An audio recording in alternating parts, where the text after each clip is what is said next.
Okay, great.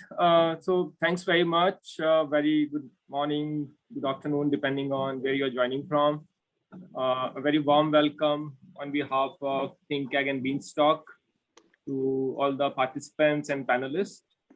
It's been a pleasure for us to partner with Beanstalk on this important program. This is the launch program for Graft Challenge, India launch program for Graft Challenge. So, we're very excited about the whole program and partnering with Beanstalk on this. Before we get started, maybe a few words from my side, as probably most of you would know, that we set up ThinkAg as a platform to accelerate adoption of innovations in the field of agriculture. We are at it for the last couple of years, and we are trying to achieve it through multiple ways. One is clearly to sort of catalyzing partnership between the industry and the startups. We are engaged with more than 15 industry partners as part of ThinkAg platform, and we are trying to build their relationship with multiple startups depending on the focus areas. Of late, we are also doing a lot of multi-stakeholder engagements on various themes, which are important to the industry. Last week, we did one series on agri-fintech, and we are going to carry that forward. We are doing another one on alternative proteins. And likewise, you'll see more and more action on certain important thematic areas from ThinkAg side in time to come. And last but not the least, one very important objective that we have for ourselves is to promote cross-border pollination of innovations, helping Indian startups to go to the overseas market, and likewise helping startups from outside India to get into Indian market. And this program, the Graft Challenge program, is a step in that direction. Clearly the idea is to help startups from India to look at Vietnam market. And we find many similarities between the Indian and Vietnam agricultural industries in terms of the profile of farmers. Most of the farmers are smallholder farmers. The average land holding in Vietnam is about, I think, 0.35 hectare, and India is about 1 hectare, very similar. Also, the crop focus is very common. Like Vietnam is very strong in rice, in dairy, in fisheries, and horticulture, and these are all very important sectors for India. And we have very similar challenges also, like challenges around access to water for irrigation, challenges around mechanization, or soil is becoming more and more saline and it's over fertigated. I think this very similar challenges. So we strongly believe that the solution that we have from Indian AgTech for India are very applicable to Vietnam. And likewise, we have a lot to learn from Vietnam. I think Vietnam has done a great job in building global supply chain. I think we have to catch up. So I sincerely hope that this kind of program catalyze those kind of thought processes and the relationships and network which we can leverage upon.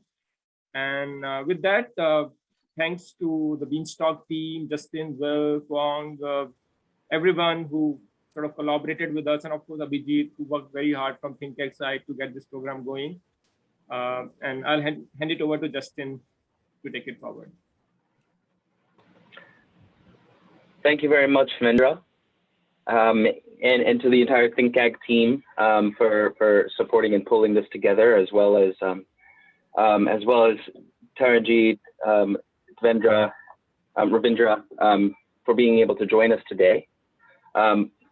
I think my name is Justin. I'm a principal at Beanstalk Agtech, based out of Melbourne, and we are alongside our partners at Mekong Business Initiative and the Digital Agriculture Association of Vietnam, launching the Graft program, which is a land and launch program oriented at helping those scale-ups that are solving the most pressing agricultural challenges in Vietnam to scale into and up within Vietnam, the Mekong, and beyond. We're very lucky to have some partnership with Hemendra and the ThinkAg team, and the foundations of Graft really come out of, in part, a bilateral market-intensive Graft program that took place in India just a couple of years ago, and with support of the ThinkAg team and others has really grown into what it is today. And so the program has just launched 2 days ago in Vietnam. And this is an opportunity for us to get a little bit more information all about the program and hear from some of the transformative agri-solutions that are just the type of organizations that are going to shift this change. So with that, why don't I share a bit of an overview. This is Graft, a first-of-its-kind landing pad program designed specifically to help the world's leading agritech entrepreneurs scale up in Vietnam. Graft matches agritech entrepreneurs with real opportunities in Vietnam based on challenges identified by Vietnam's agri-food industry. If you have a great solution for Vietnam's crop or animal production, fishing or aquaculture industries that is already generating revenue in Vietnam or anywhere in the world, apply for the Graft Challenge Vietnam 2021 and help us shape the future of agriculture in Vietnam. We give you one-on-one tailored support and business services and connect you to the corporate, advisory and investor relationships that you need to enter and grow quickly in Vietnam, the Mekong region and beyond. The Graft Challenge Vietnam 2021. Apply today.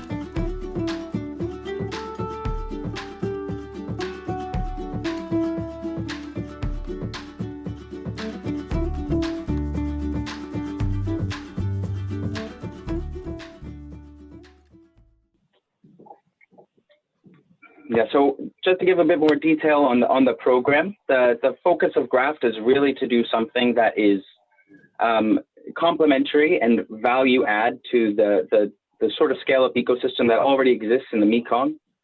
A critical piece of this is recognizing that there's already a robust kind of startup ecosystem, a wonderful group of transformative solutions like those that are featured today that are now ready to make the jump across markets and to shift from scale up to startup in a new market. That's really what the focus of Graft is all about.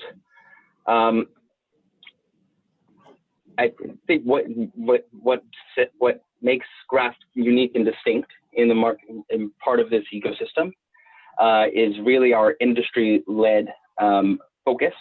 So we've had 3 different organizations or 3 different industry working groups focused in crops and aquaculture, or crops and plantations and aquaculture and fisheries, and in the livestock segment that we've worked very intensively with to rest on the critical challenges facing the agriculture sector in Vietnam today. If you want to could jump to the challenges, Abhijit, why don't we do that? Thực sự thì trong vấn đề sản xuất và trồng trọt trong nông nghiệp thì nó có mối liên kết rất là chặt chẽ với nhau. Trong việc sản xuất thì làm thế nào để chúng ta có thể hiện đại hóa trong vấn đề sản xuất cũng như là áp dụng kỹ thuật số trong vấn đề sản xuất.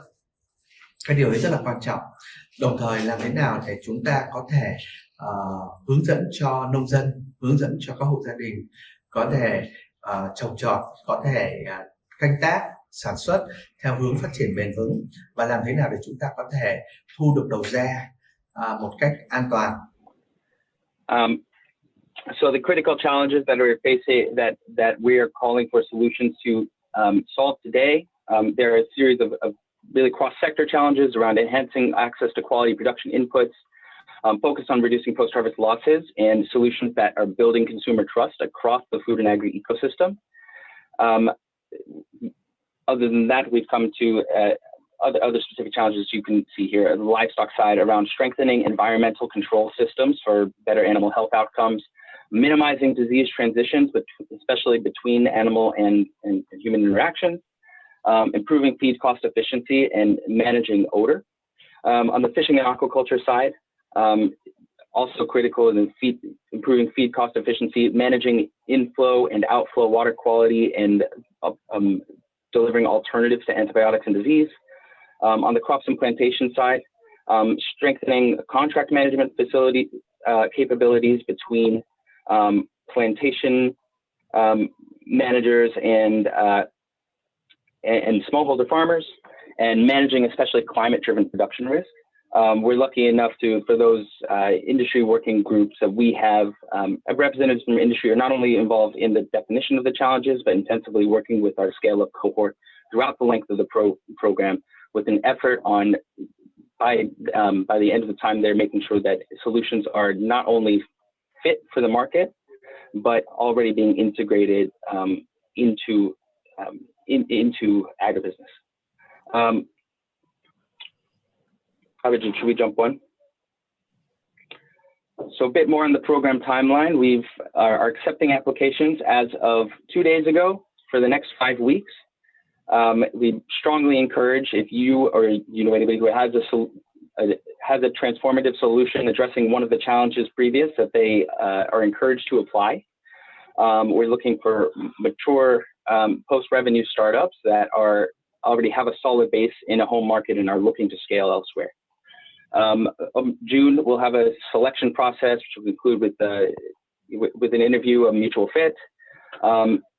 During the first couple of months of the program in July and August, it's really focused on crafting a bespoke one-on-one approach, where we home in on what are the unique needs of our participant scale-ups to scale into Vietnam, and really focus on crafting a bespoke tailored program that speaks to them. Over the next 12 to 15 weeks, the program delivery stage is in some part about a cohort-led scale-up approach within Vietnam, but in large part about connecting our participating scale-ups to the right advisor and ecosystem partners that they need to scale. And rather than the typical demo day pitch night that many sort of accelerators will close with, our program closes with a curated in-market roadshow that is really all about facilitating one-on-one connections and outcome-oriented collaboration between our participant scale-ups and the ecosystem. So thank you all for taking the time to learn about our program, express your interest. Definitely feel free to reach back out. And with that, I will share the baton back to Hemendra, who will facilitate and jump us right into the featured scale-up discussions. All right. Thank you. Thank you so much. It's a pleasure to be here and talk about AgNext. I represent AgNext today. As AgNext, what we are primarily trying to do is create more safer, a more transparent, and a more fairer food value chain. And that we are doing by solving for bringing one of the most important technologies required in any transaction, which is basically whenever there is a food transaction happening, how do we analyze the quality so that the transaction is fairer and there is a right value attributed to the transaction. And that is a very, very underlining and increasing issue globally across commodity value chains, wherein we have built one of the largest, I would say, portfolio of commodities which can be analyzed in less than 30 seconds. We have a world leadership in our core technology of spectral sciences as well as computer vision, which helps us to deploy across multiple commodities. Today we have, as AgNext, what we have done is we have done this solution set for more than 50 plus commodity value chains, and we have around 6,000 location plus orders to be deployed all across India and internationally. As a company, we have been awarded as one of the most innovative companies in agri. Also in Asia, we have been awarded top 5 by Rabobank as part of Sustainable Ag in Singapore. And I would just take not more than 3 to 4 minutes to take you through what exactly we are trying to solve. So what AgNext is doing is AgNext understands that wherever there is a trade happening, it happens based on quantity and quality. The quantity is very clear, but whenever there is quality, that is left to subjective or lab assessments. And that leads to a lot of problems across the value chain. So whether we are talking about at warehousing, it leads to food losses, which are more than 30%. At procurement, malpractices in quality estimation leads to wrong procurement, which leads to 5 to 10% of the purchase loss. When it comes to processing, a lot of losses happen because of right quality of raw material not being there, which leads to 5 to 10% of profitability losses. So as we see, this is a real challenge across multiple commodities where billions of dollars are lost in sales because of financial estimation being not done properly. So what we have understood, what does not work is that the rudimentary methods are extremely time consuming. You cannot analyze very high volumes that are coming at any node in a supply chain. Uh, the whole transaction is subjective, inaccurate, and malpractice. And this leads to high cost for a lot of companies who are buying from farmers or the commodity value chains. So what was needed is that as agribusinesses and startups grow, what they are not able to put a lot of money on people, on resources like labs, a lot of cost associated with buying. And what they wanted was something which can analyze instantly and can replace chemical test as well as the subjective assessments that are there on the field. So what Agnex did is we created one of the largest, I would say, platform sets using integrated hardware and AI ML algorithms in order to analyze food in less than 30 seconds. So for that, we have built quite a lot of, I would say, devices which uses computer vision to analyze the physical properties of food and spectral to analyze the chemical properties of food. For we have built more than 100 ANN, or I would say algorithms that will be used for analyzing food, and that's why we can analyze any kind of food that a transaction happens.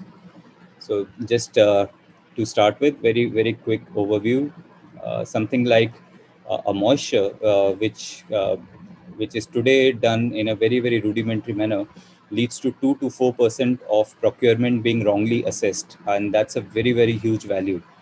What we have done is we have totally digitized for more than 100 commodities the entire moisture assessment, which when deployed during procurement of food and commodities leads to huge value addition for our clients. Similarly, when we are talking about buying corn or animal feed, or we are talking about grains, uh, a lot of assessment of physical is left to some person just analyzing, taking a sample of a truck and then just kind of, taking an assessment. We have digitized that using a very portable device, and this can be used to improve very high accuracy with the right assessment and the right pricing. So this saves a lot of money to the clients who are using our technology, and there are multiple clients, as I will show, who are now taking it across India as well as now internationally. We have expanded into Indonesia as well. Similarly, NIR, which is a technology which we have currently in a world leader format, we have built literally more than around 40 commodities till now. And we can analyze anything, any chemical composition in less than 30 seconds using our proprietary algorithms and hardware. So just to give you a use case, milk, we are doing one of the largest deployments all across India, wherein milk instant analysis of not only what is there in milk when it is traded, fat and SNF, we also analyze around 14 kind of adulterations that are there in the milk value chain. So this leads to huge amount of profits for our clients who want to install it at multiple locations. And we have currently got orders around 5,500 locations all across India. So this was the earlier way of analyzing milk whenever milk was transacted. But with our technology, it takes not more than 30 to 40 seconds to get that done. Similarly, we have done it for tea. We have built world's first technology to analyze the tea leaf quality, which I believe is very strong in Vietnam as well. We are working with Tea Board of India. We are working with multiple tea companies in India like Goodrich, MacLeod Russell, Tata Tea, all the big names we are working with, where the tea quality assessment when the tea is bought leads to better assessment and a better pay price to the farmers. So this is extremely important technology. I believe we can see if we can expand in Vietnam along. Similarly, in grains, oilseeds, and pulses, we have built the largest analysis across commodities. We are currently doing that for more than 700 locations right now in India and around 500 locations in Indonesia. This year, we plan to be at more than 10,000 locations all across India and international. And what we have transformed the entire industry is what was done using very rudimentary methods is now entirely digitized by just click of a button. So all the commodity companies, whether it's talk about Cargill, COFCO, big names like Nafed, they are all using our technology in order to ensure that the entire trade is digitized. Similarly, when we are talking about spices, which I believe will be very important to work, Vietnam being one of the leaders in pepper and other spices, we are working with big names in India, like Synthite, Everest, etc. And we have just kind of started working with Olam Indonesia as well. We have built the assessment of chili, assessment of turmeric, assessment of pepper, all of these just at the click of a button. So all these analysis, whenever there is a procurement happening at the farm, that could be assessed and the whole procurement could be digitized. And as you said, what was very important, Justin, is feed, the cost efficiencies to be brought in. Happy to say that Agnext has built one of the largest, I would say, in India, we are working with the largest feed companies to ensure the same thing that you just put as an objective, where instantly analyzing the quality when it comes at the feed processing center, we are able to save a lot of money to the client.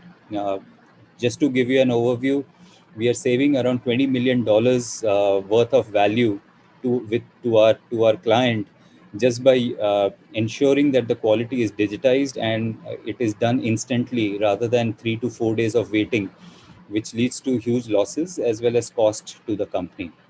So in terms of value addition that our technology does, it's massive in the animal feed industries also.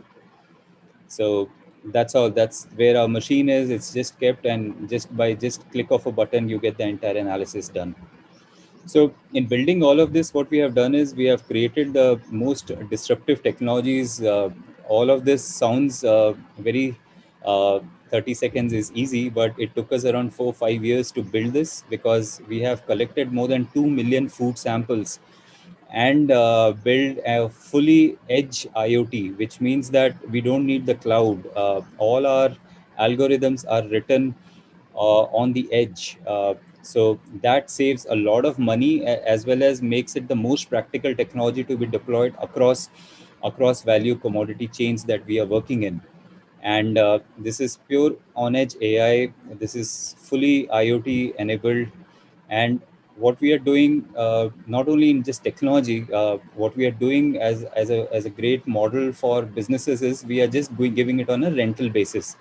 So whenever procurement is happening, or whether it's a factory, whether it's a warehouse, whether it's a farm gate, our technology is used on a per month basis. So that is something that really, really helps companies to, ensure that they don't invest capex and also use it on a opex, and improve at least 5% on the cost side, and improve revenues by better quality at least by 5 to 10%. So that's a huge mandate that our technology brings to multiple companies. Our engagement models are very simple. We work with procurement agencies, processes manufacturers, warehousing companies, banks and financial institutions, and export houses. And all of that, we are working to bring more transparency, a better pricing, a better saving of cost, and we can go in details later on in terms of how we engage, and we are also engaging with startups. We are also engaging with marketplaces. We are also engaging with lots of technology companies who are helping us to scale up this internationally as well as in India. So I believe what we can bring is we can bring a lot of value to the India-Vietnam corridor by bringing this extremely important technology, which we have heavily focused, because building this is not easy. And now that the businesses as well as the industry is realizing the value of it, we want to scale it not just in India, we want to scale it internationally as well.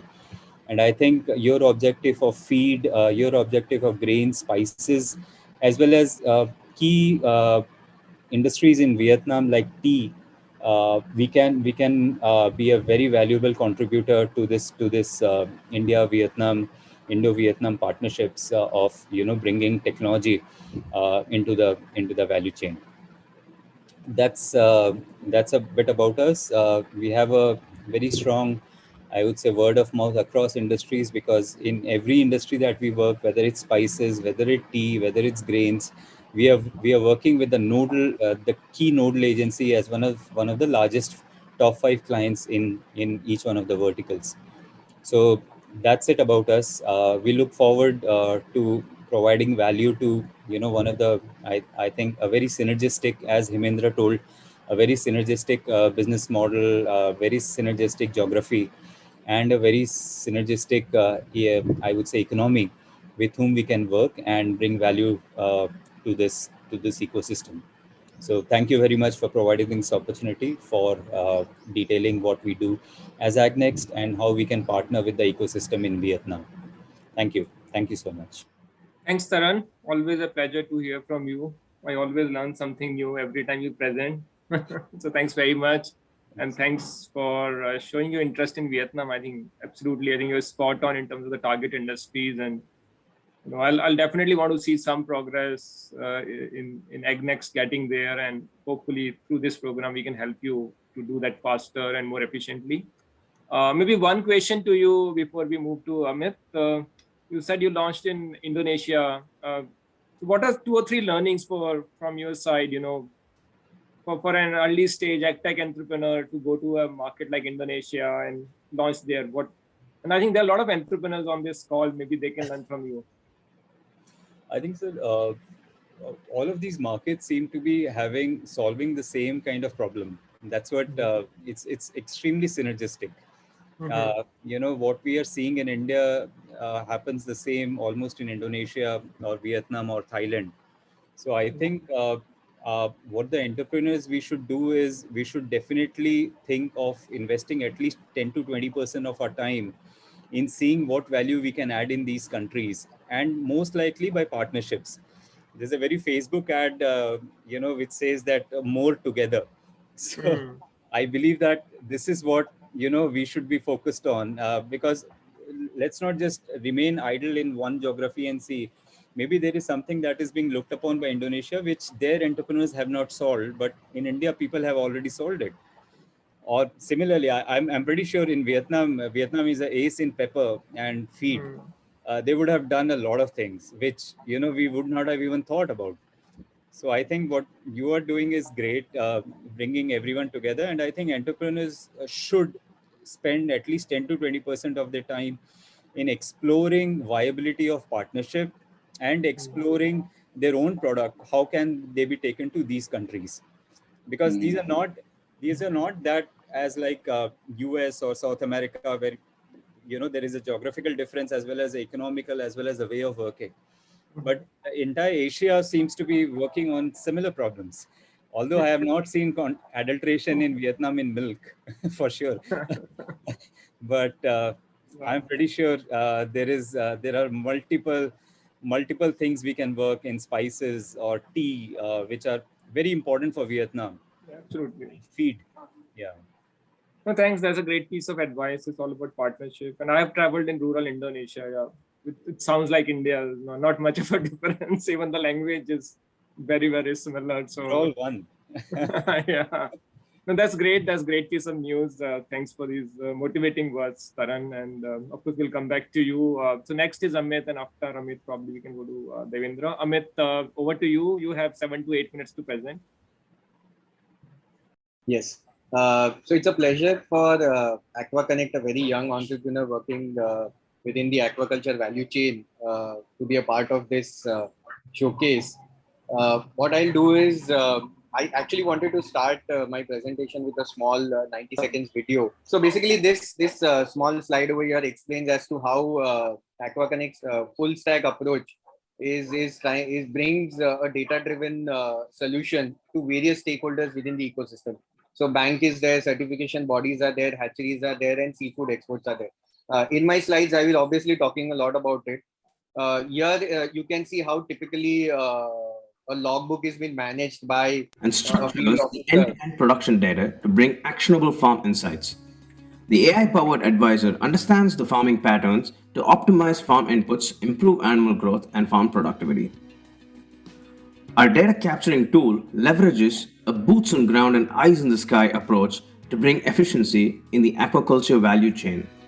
Satellite imagery and ground data analysis help banks and insurers to strategize risk mitigation better and monitor assets portfolio to offer low interest formal credits and insurance. Traceable profiling brings transparency to enable importers source sustainable produce. Superior data integrity eases authentication of sustainable farms for certification bodies. Input producers can upscale business, forecast demand, and boost product performance. An AI-driven ecosystem brings efficiency, predictability, and sustainability to accelerate the transformation of Indian aquaculture. So as seen from the video, AquaConnect has a full stack approach. And as mentioned earlier, through this approach, we offer data-driven decision-making solutions to various stakeholders within the ecosystem. So from a farmer's perspective, a full stack solution for him is like a small mobile application, which actually helps him throughout the entire season, right from seeding to harvest and beyond. So here are the glimpse of certain key components that are there in the mobile application. So for example, we have the knowledge center, which captures anything and everything pertaining to inland fisheries or aquaculture, right from national to international information. We have farm management, which is basically a digital version of the farm book, with an advantage that it brings much more deeper data insights from a decision-making point of view for the farmers. How truly it does it, I will explain in the next set of slides. We have package of practices available. So these are some standards that have been set by research institutions, both nationally and internationally, which the farmer can follow for a better production. There is an input marketplace. One of the biggest challenges that any farmer has is access to good quality products. So through this marketplace, not only he will be able to identify the set of products that are available with the price range. In India, we typically do a doorstep delivery for them also. AquaCred is our financial platform. The ideation is that the farmer should know about all the financial or insurance services or products that are available for him to utilize from. Last but not the least, one of the biggest challenges from a production perspective, the aquaculture industry meets across is the disease challenge. And here is one of the applications which helps the farmer to mitigate or manage any kind of disease risk. We also have a chatbot which helps the farmer to resolve some kind of basic queries. Parallelly, we have a hosted call center which takes care of any intermediate or emergency queries that the farmer may have. Next slide. Sorry, I'll do it. One of the key factors for sustainability of the entire aquaculture value chain and its success is the trust factor. And our full stack approach actually helps achieve the same. As seen in the video, our boots on ground, that's the mobile application that these farmers have been utilizing, and the eyes in sky, that's the satellite imaging that we are currently experimenting on, are two sets of data sources which are bringing in information of the farm as well as the ponds that the farmers are working in. They are processed through our ML systems, and the knowledge that gets generated out of it are actually helping farmers to resolve many issues or challenges. And the key three challenges that they really are looking forward to are feed optimization, disease prediction, and the growth aspect. But what it also parallelly leads beyond the farmer's perspective when looking at processors, importers or exporters is solving the traceability challenge. So in nutshell, using farm intelligence, we are able to generate a lot of traceability aspects from the full stack approach. Next slide, please. I will just deep dive a little bit on a couple of parameters that I spoke about when I say the ML part gives a certain knowledge.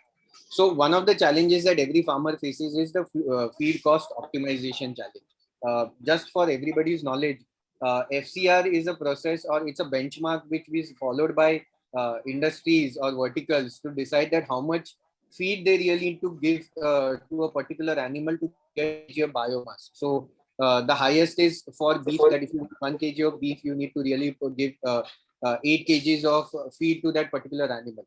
And the most sustainable animal or the crop that I could talk about is the aquaculture, where for every 1 kg of biomass, you need to feed them 1.2 kgs of feed. If you look at this feed, it becomes a very important cost aspect from a farmer's perspective, because of the total cost of cultivation that the farmer may incur, which in comparison to a regular farmer is 5 times that of a regular farmer. 60% of that cost is purely involved in feed. And what this particular application tries and do is help farmer maintain the exact FCR, which is very important from a cost saving perspective. We typically see a 10% cost saving versus once the farmer starts using this application.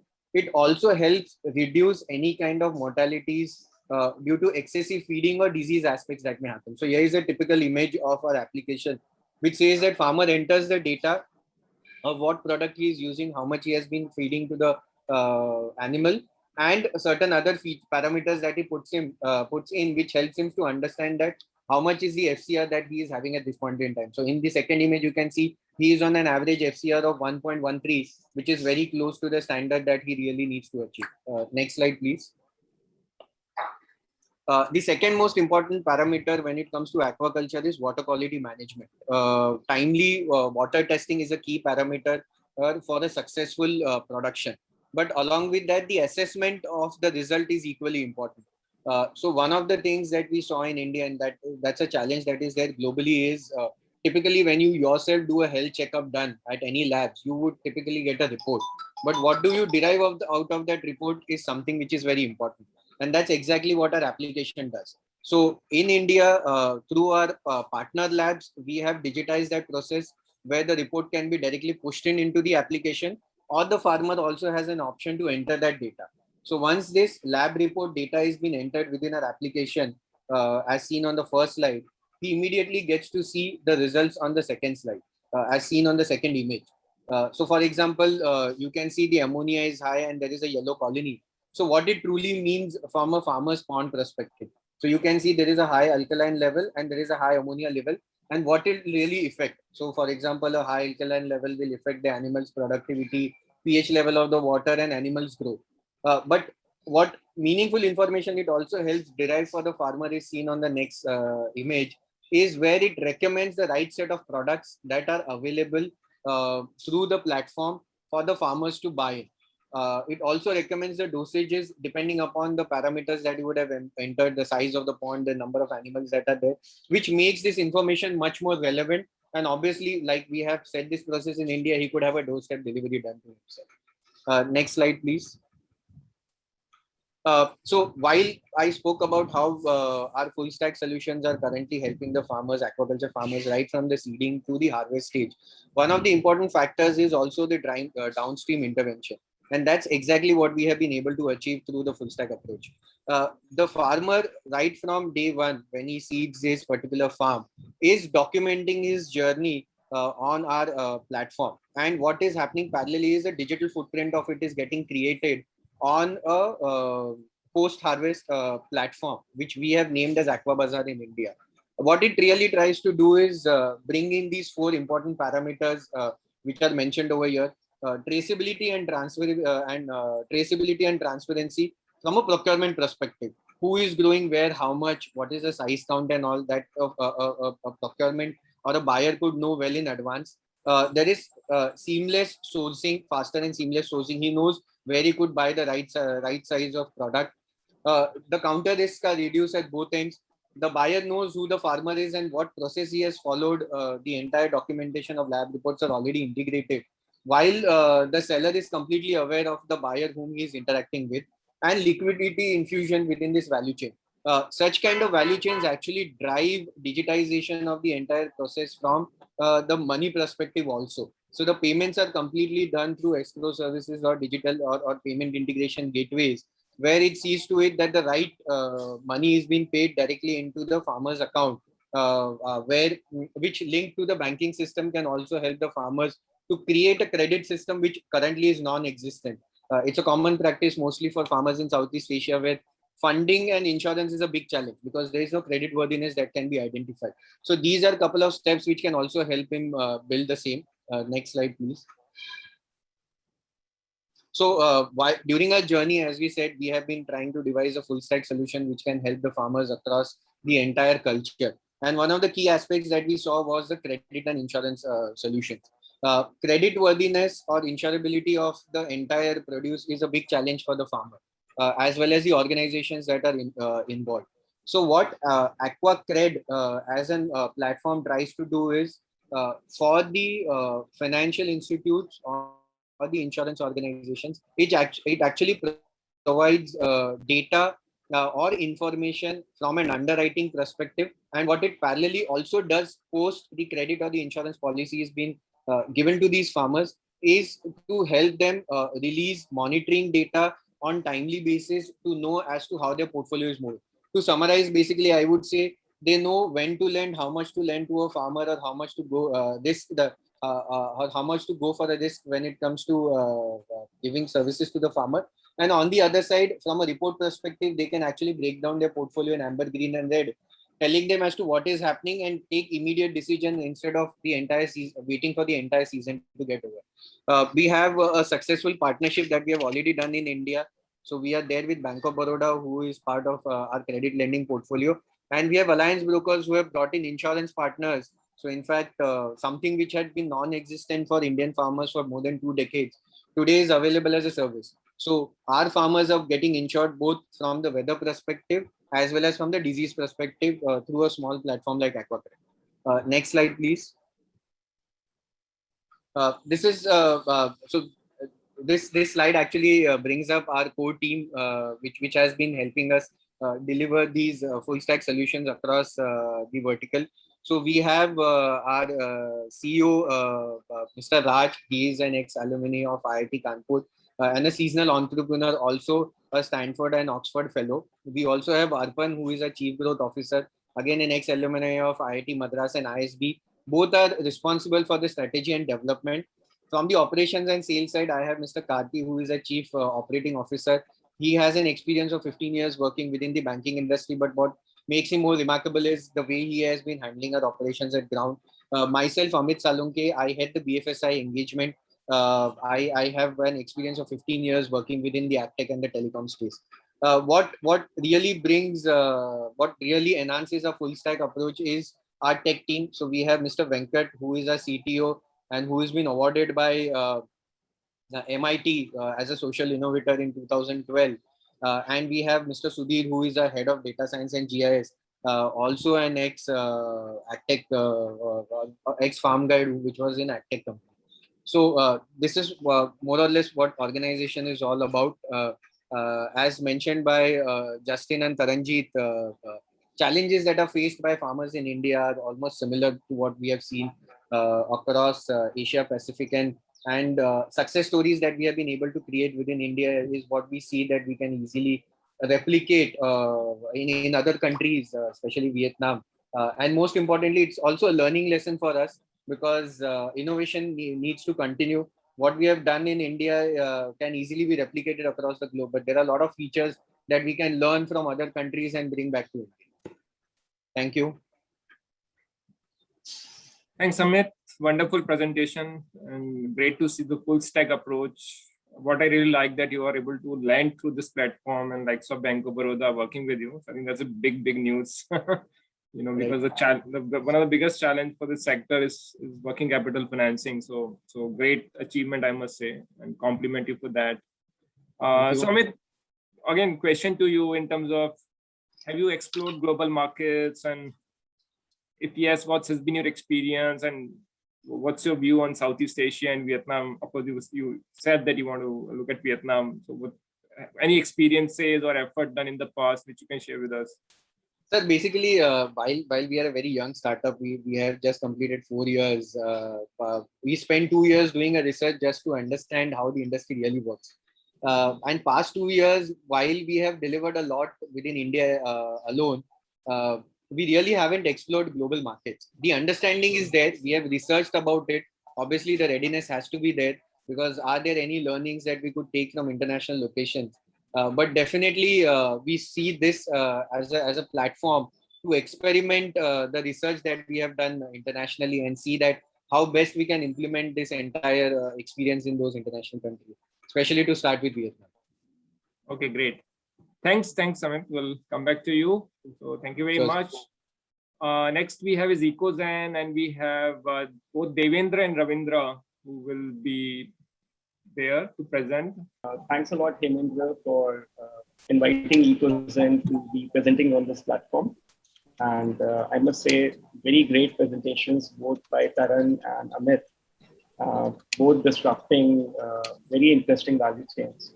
So I think both of them have spoken about fisheries and more of grains, dairy, etc.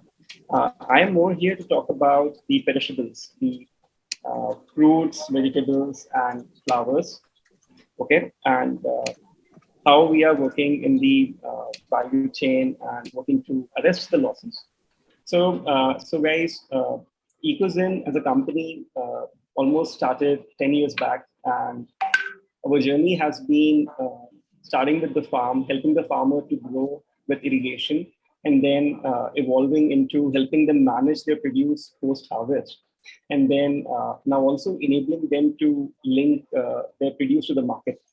So that is how we've really worked across the value chain, really learning, building our solutions, taking us some time. And we've kind of reached where we are.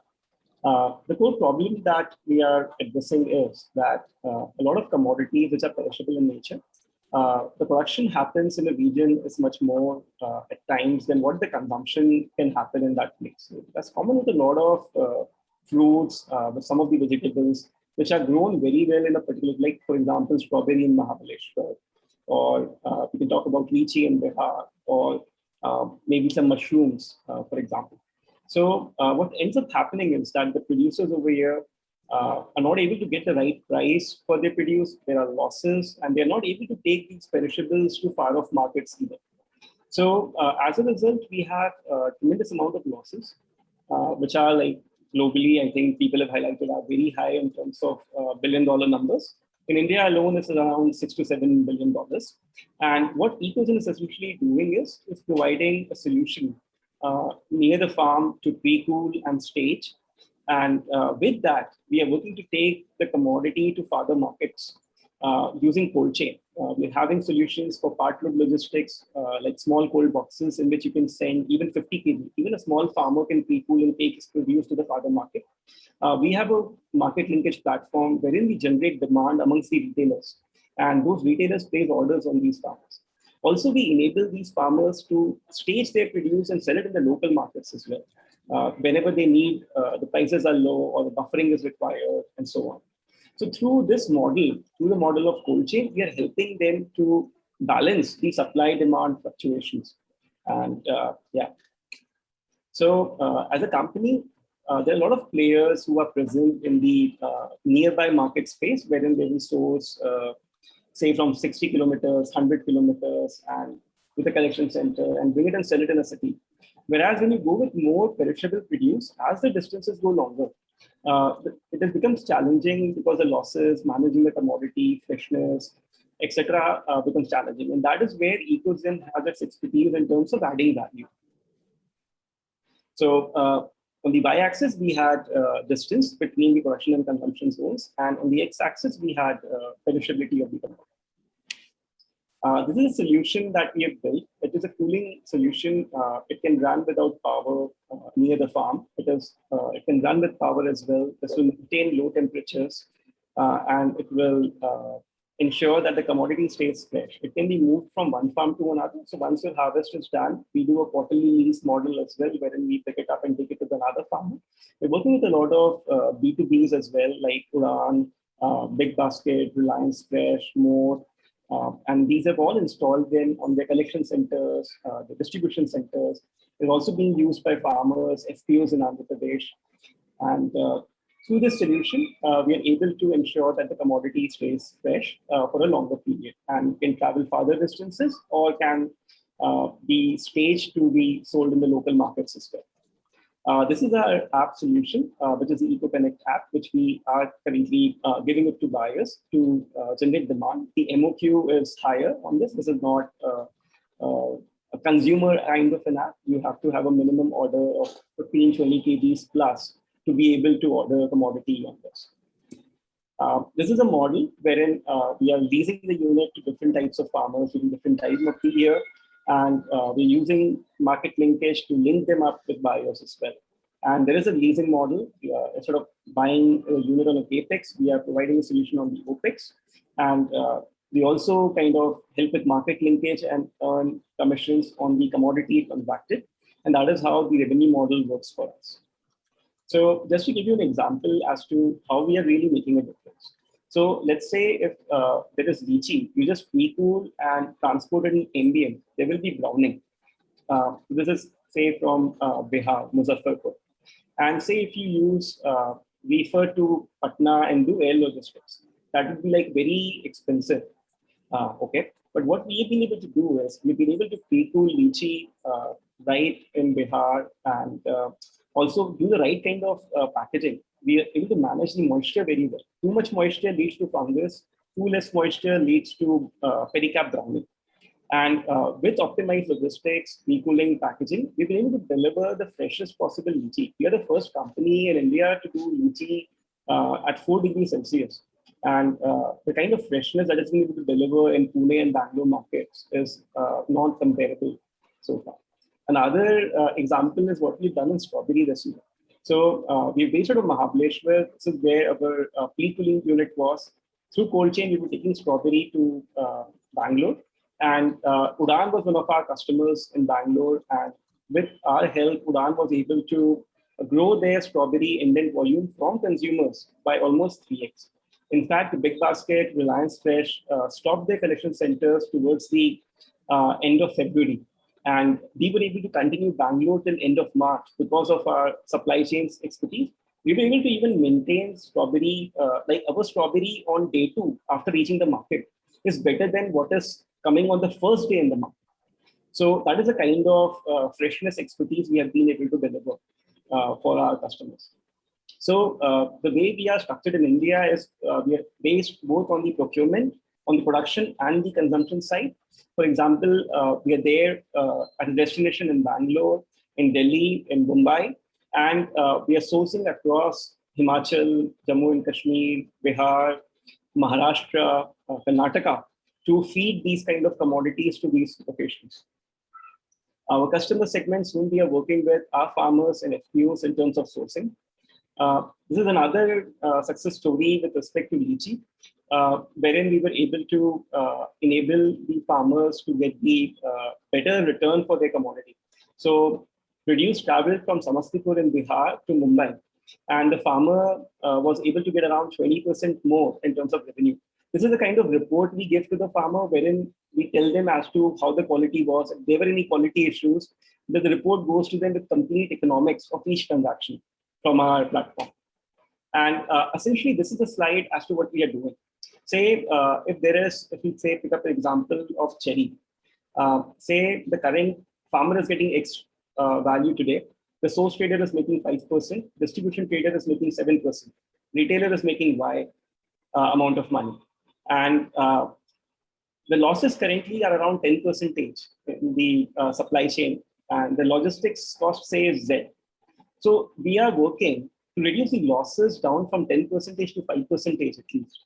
Reduce the logistics cost almost by 10% because we are replacing the flight logistics by road, by cold chain.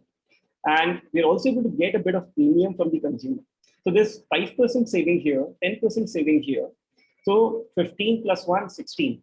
Okay, and we are passing on this additional returns to farmers, paying them 5% extra, 5% extra to the retailers, and still making a decent margin for ourselves. So 16 plus 12 is 28, and 28 minus 10 is 18%. This is how we are reducing the losses, delivering better freshness, also optimizing the logistics cost to create value for us as a company, and also leading to better margins for the farmers and the retailers in the process. Now, coming to the Vietnam opportunity, I think Vietnam, we have around 12 million metric tons of horticulture production. The average landholding size is pretty similar to that of India. It is decentralized, intensive, fragmented agriculture. The good thing which I saw was out of 12 billion, Vietnam is exporting around $3.5 billion, and they're importing around $1.7 billion. And the average consumption of F&B is also pretty high, like than the other countries. And also the per capita income is growing by 10%, which is a great sign as well. So these are the great things which I think about a market which is progressive and looking to adopt the best agtech solutions that are there. And what I also see is that the cold chain is estimated as per ADB to be around 5% of the total requirement. There are losses of around $0.6 billion due to the price volatility, and around $1.8 billion in terms of losses. So we see that we can provide with our IoT app and cold chain solutions, we can help with preconditioning and cooling for exports, staging and storage for local consumption to reduce impact due to volatility and losses, and also help with distribution of imported produce into the country. We want to start with F&B and then also work with others to help them streamline the losses and perishability in the seafood and meat value chains as well in the longer run. This is what do we want to start with? I think if you're going to Vietnam, dragon fruit is a great fruit.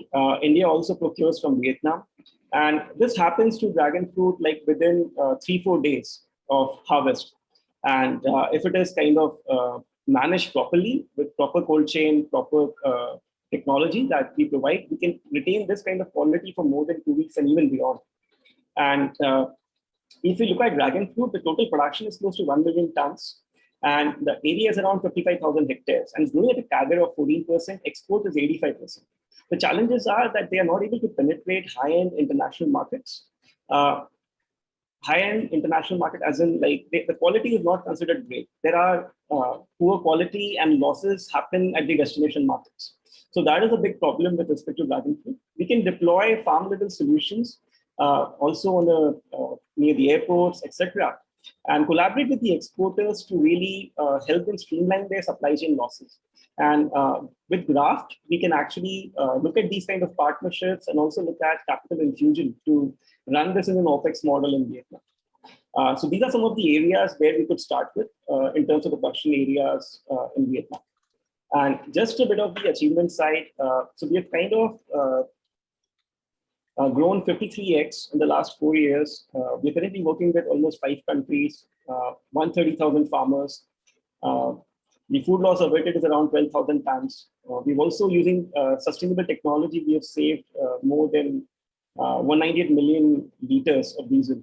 And we've led to increase of around 40% increase in farmer income. So this is our spread. We are kind of today with 45,000 systems on the ground. And these are the places where we've already exported. We're there exported in Afghanistan. We have a partner in Kenya, in Ghana. We're partner in Myanmar, partner in Philippines. We've also installed one system in Vietnam so far, but that's been about it, along with Bayer previously. And Indonesia as well, we are deployed some solutions. So we see that the technology that we have built since the Kigali Amendment in the Montreal Protocol, it has become very, very pertinent wherein people are looking towards sustainable cooling and fair cooling access for the perishables and agriculture across the world. So just to give you a picture, we're kind of around $10 million in terms of revenue last year. And we, in the irrigation space, we have a 20% national market share. We are pioneers in the cold chain. We are working using logistics and EcoConnect market linkage models to optimize freshness, logistics cost. We're a team of 150. We have a 25,000 square feet facility here in Pune. There's a team which has filed more than 10 patents. We've been winners across various prestigious competitions. And our investors are Omnivore, Triodos, Caspian, and so on. This is our facility. I think we are now 150 people. I think the numbers are kind of dated. I will just move on. These are some of our customers in terms of the B2b clients. The farmers are definitely not over here.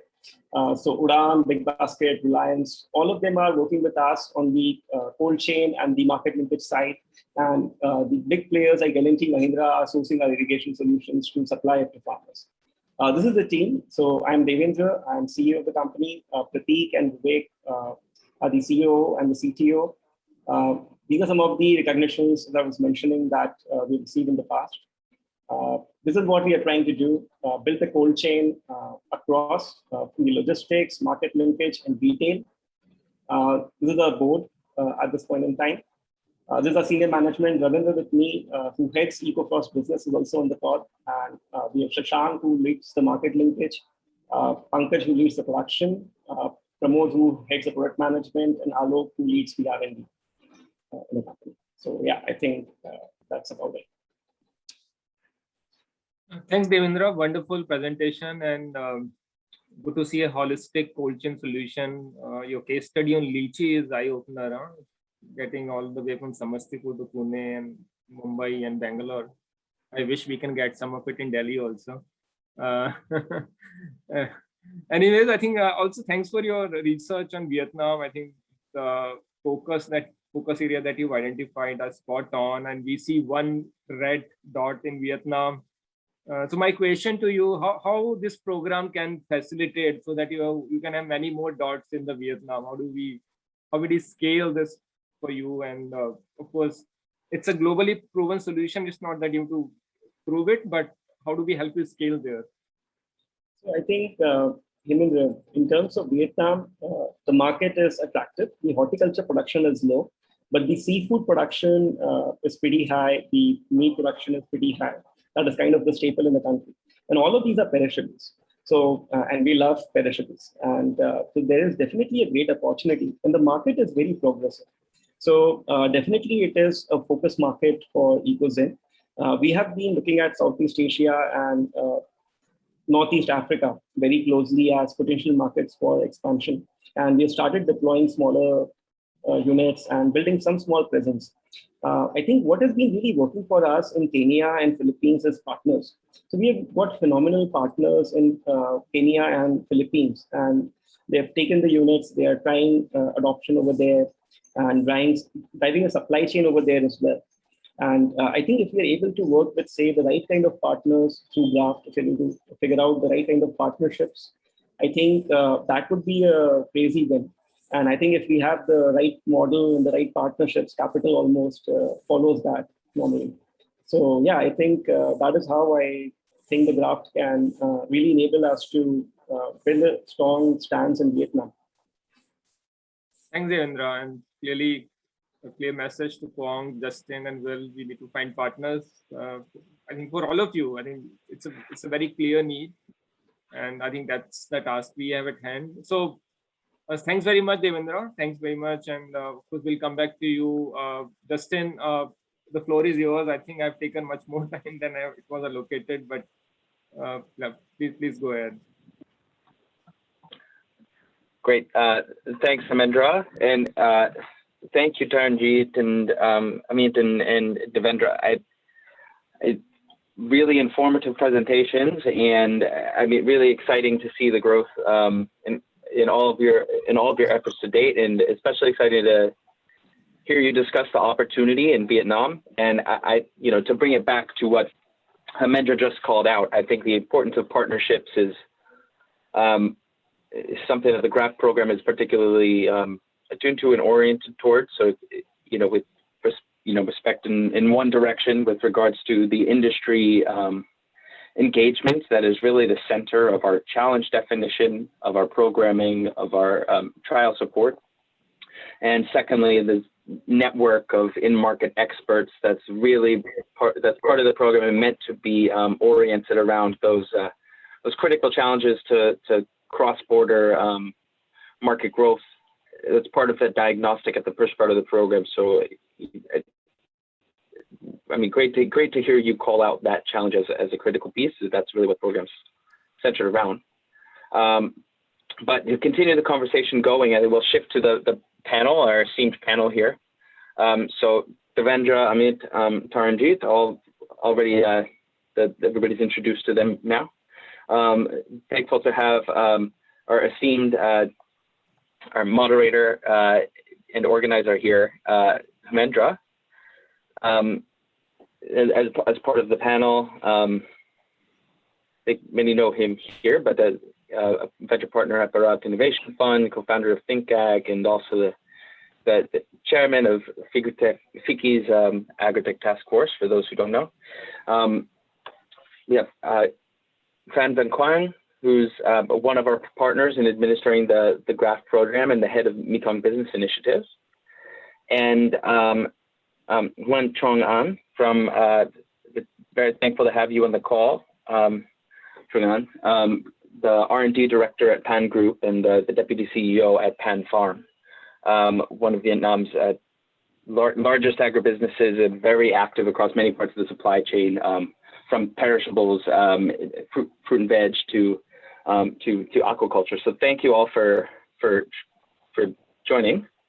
Hemendra, if you don't mind, I'll start with you. And we've had a lot of great perspectives from the scale-ups themselves, and you've been hinting at these questions all the entire time. But really, would love to hear from you. You know, what's the potential that you see for Indian ag tech innovators and in making the cross-border leap to markets in Southeast Asia and in particular Vietnam? Sure. No, thanks, Justin, and I will echo the sentiments which are shared by Taran, Amit, and Devendra. Clearly, the solution that we are building in India, I think majority of them are for the globe. And if I say globe, I would probably prioritize Southeast Asia and countries like Vietnam because of the kind of similarities we have in terms of the farm profile, in terms of farm challenges. I think they're so unique. You know, as Taran said, it doesn't look any different from India if you go to one of these countries. So I think that's the synergy we have. It's not that we have to reinvent or we probably need to do some bit of customization, some bit of tinkering in the business model, but I think 80-90% stays the same the way it is in India. So I think that's one primary driver. Secondly, I think also, I think in terms of affordability, you know, we have this challenge in India also. You know, most of the ag techs are trying to figure out go-to-market models, and most of it right now is business to farmer, right? Because of the challenges to reach out to farmers directly, and adoption is a challenge at some level. You know, with less than 10% farmer adopting as of now. I'm sure it will go up significantly in time to come, with more digital penetration, with more access to smartphones, etc.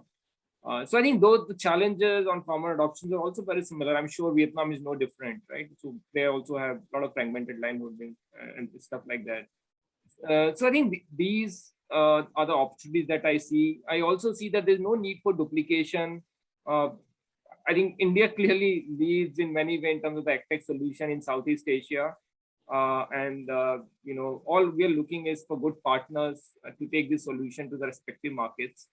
And likewise, you know, as Taran also pointed out, we probably have a lot to learn from Vietnam. You know, the kind of export-linked supply chain which Vietnam has built, I think is a case study by itself in most of the categories, including food.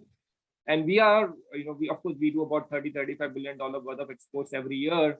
But we have a very ambitious target, and I think we have a lot to learn from Vietnam how they did make it work. Of course, probably innovation, that technology is one component, but also on the policy side, in terms of government support, in terms of the infrastructural support.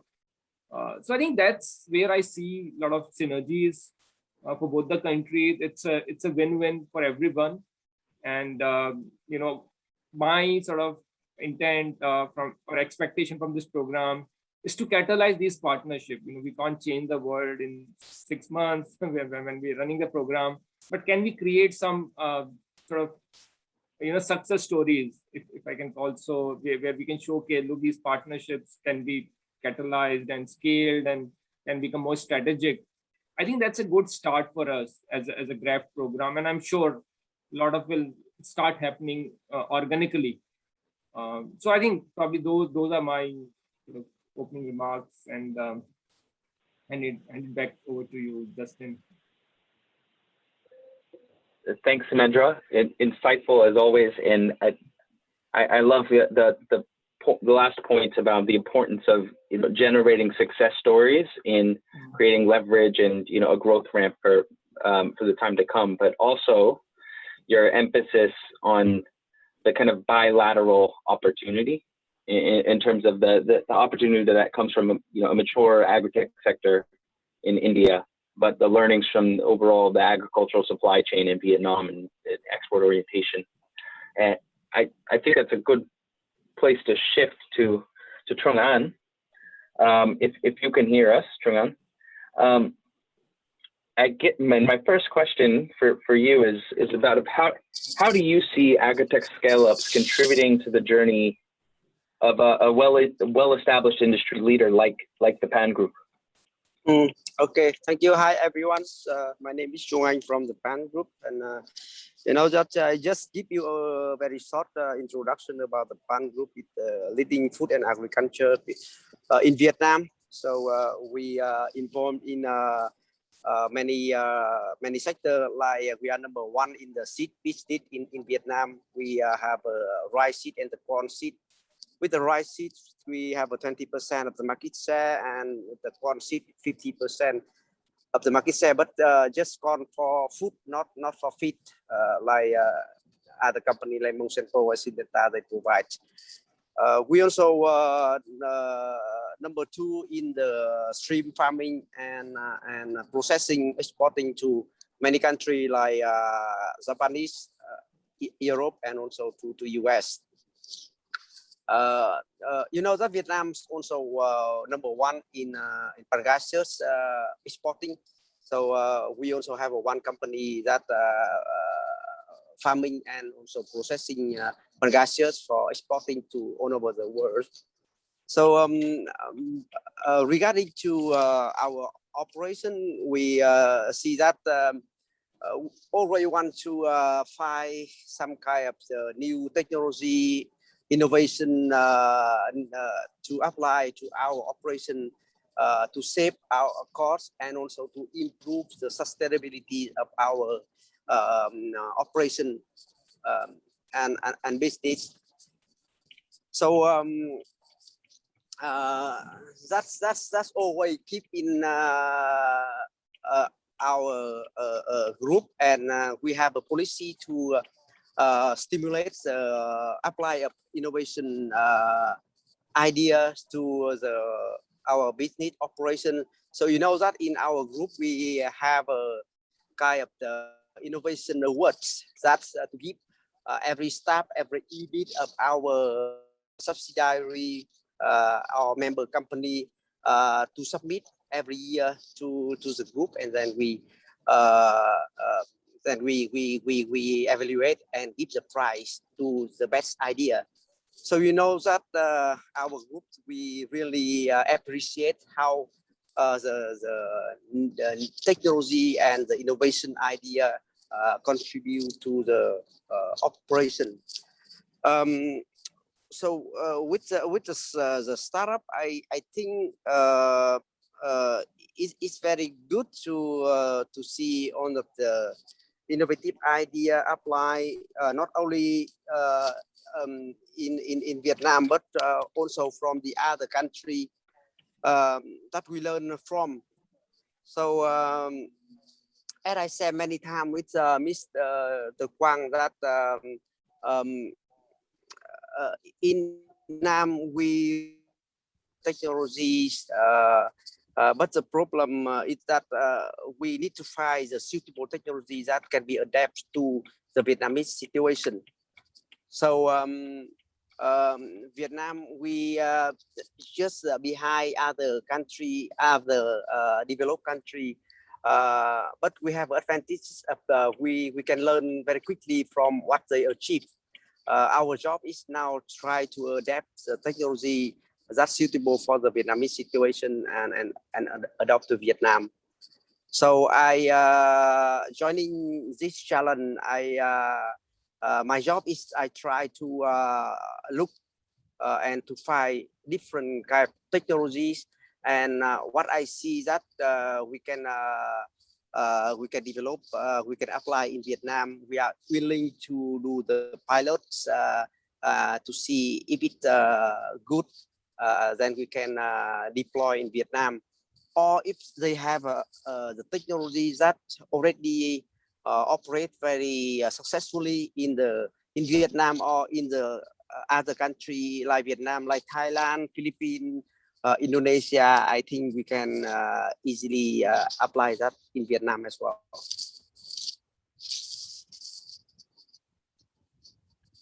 Thanks, Trung An, for number one, sharing much more about the PAN Group and you know, your position in Vietnam, which is you know, leadership amongst many sectors, and I think also highlighting, you know, the work that you do personally and that PAN Group does in bringing innovation to market from so many angles. And I think it's really, I really appreciate the point that you made about, I think it echoes back to Taranjeet's earlier point about the importance of, you know, making forays into, you know, thinking about strategies to make forays in different markets and having a partnership-led approach. It's great to hear you're talking about that. And I think that actually brings a good question here to Quang.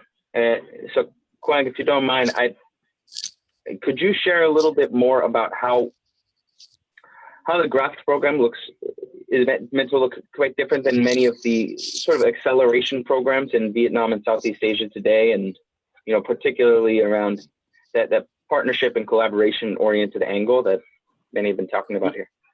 Yeah, I think the difference is our program is actions oriented, result focused, and we're not teaching sort of technology 101 or setup 101, but we basically say what you need to scale, what you need, which partner you would like to work with, and we will work with industries and try to find the right partner.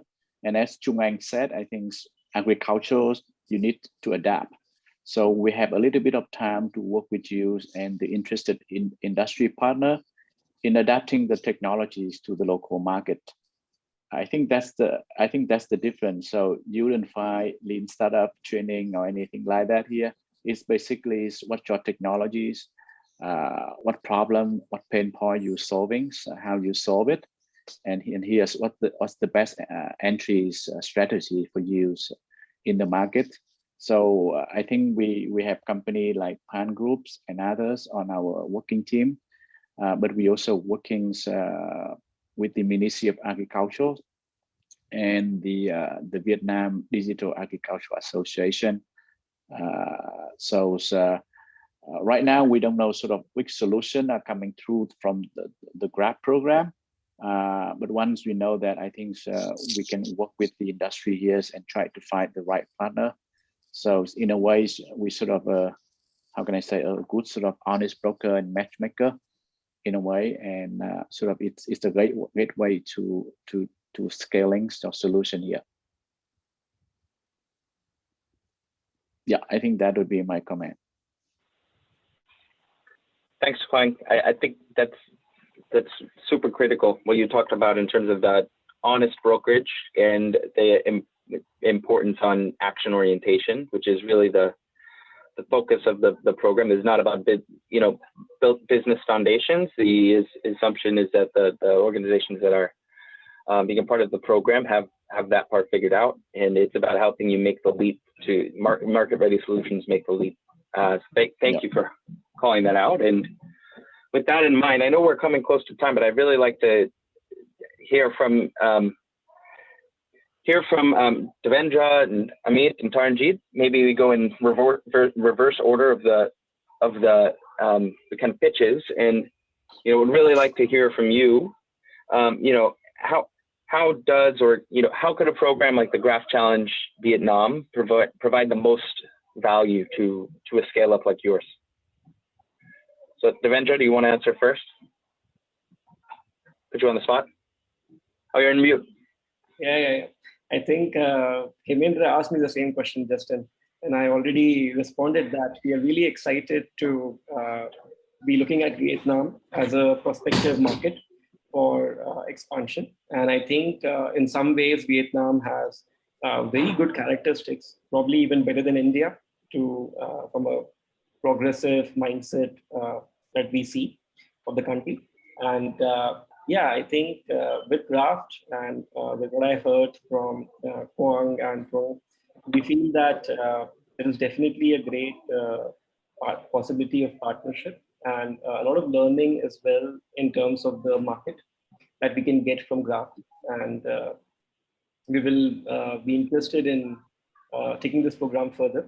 And I think that's broadly about it.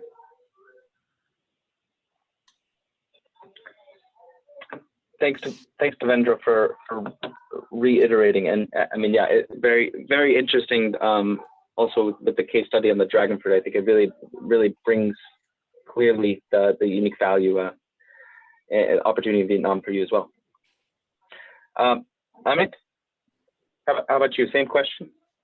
See, basically, I mean, for us, it actually complements the entire ecosystem that we are trying to build. Aquaculture has similar processes, package of practices or challenges across Southeast Asia.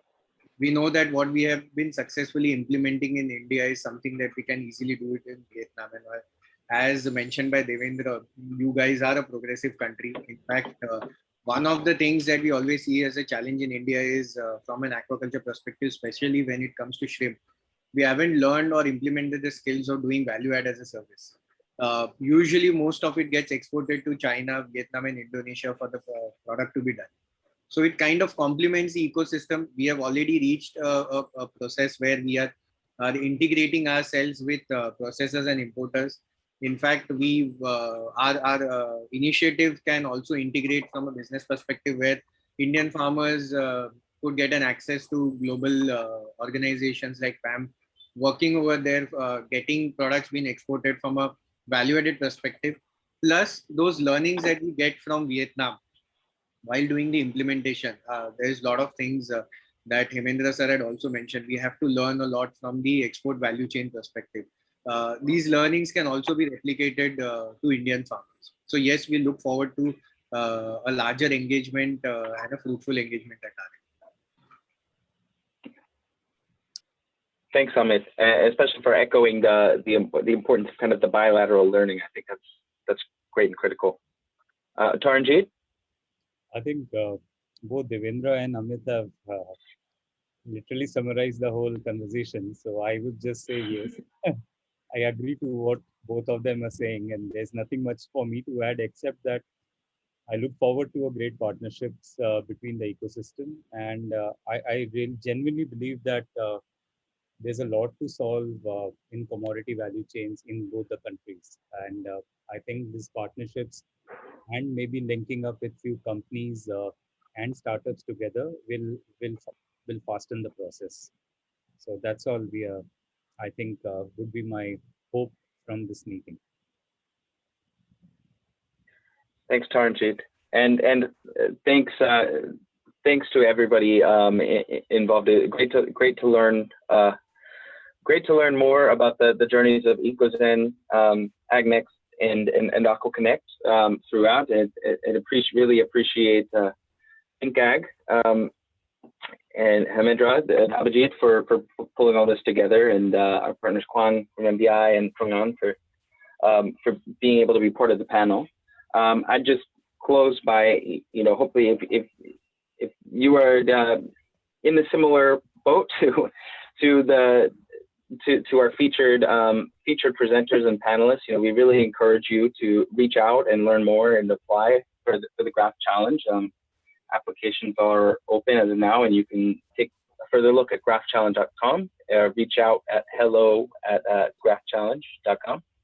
And we'll be hosting some other events throughout the next month. If you want to tune in and learn more about what others are doing in other corners of the globe, we've featured a showcase from Israel in a couple weeks' time, and the Philippines, and it looks like Indonesia a week after. So hopefully a good opportunity to look across and see what others' challenges are facing. But the messages of partnerships, and bilateral learning is really coming across here. Thank you. Everyone. Bye. Thanks, Ronnie. See you. Look forward to seeing you. Bye. Thank you.